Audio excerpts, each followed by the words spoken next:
ملتا ہے کیا نماز میں سجدے میں جا کر دیکھ، مرنا ہم سجدے میں چاہتے ہیں اور نماز ہم پڑھتے نہیں۔ نبی کریم صلی اللہ علیہ وآلہ وسلم نے فرمایا، جو شخص صبح و شام جتنی مرتبہ مسجد میں جاتا ہے، اللہ اس کے لیے اتنی مرتبہ ہی جنت میں ضیافت کا اہتمام فرماتا ہے۔ فجر اور تہجد خاموش نمازیں ہیں، ان میں بہائے گئے آنسوؤں کی پکار صرف اللہ دیکھتا اور سنتا ہے، تبھی تو ان میں مانگی گئی دعائیں اثر رکھتی ہیں، تبھی تو ان کو ادا کرنے کے بعد انسان کا دل سکون سے بھر جاتا ہے۔ سجدہ طویل کرنے سے آنکھوں کی بینائی میں اضافہ ہوتا ہے اور رکوع لمبا کرنے سے موہروں کے درد سے نجات ملتی ہے۔ جب وضو کرنا مشکل لگ رہا ہو تو یہ سوچا کریں، گناہ دھونے جا رہا ہوں۔ جن لوگوں کی تنہائیاں پاک ہوتی ہیں، ان لوگوں کی دعائیں کبھی رد نہیں ہوتیں۔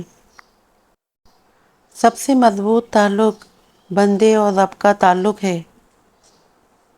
سجدہ بھی اسی وقت قبول ہوتا ہے جب سر کے ساتھ ساتھ دل بھی جھکے۔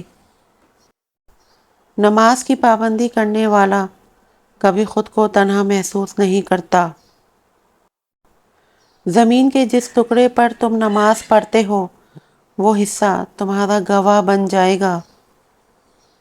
رسول اللہ صلی اللہ علیہ وسلم نے ارشاد فرمایا، جب بندہ نماز کے لیے کھڑا ہوتا ہے تو اس کے سارے گناہ لا کر اس کے سر اور کندھوں پر رکھ دیے جاتے ہیں۔ جب بھی وہ رکوع اور سجدہ کرتا ہے تو وہ گناہ اس سے گر جاتے ہیں۔ خدا بھول چکا، زندگی آزمائش بن گئی، دعائیں قبول نہیں ہوتیں۔ پوچھا، نماز فجر پڑھتے ہو؟ بولا، آنکھ نہیں کھلتی۔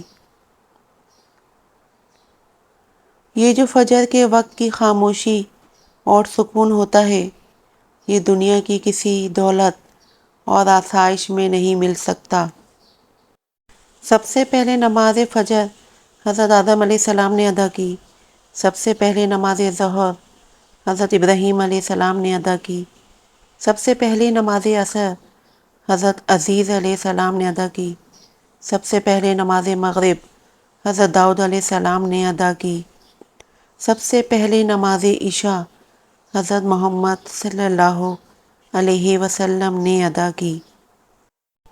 لفظوں میں کیا لکھوں اس رب کی تعریف میں، جو نہ مانگوں تو نواز دیتا ہے اور جو مانگ لوں تو بے حساب دیتا ہے۔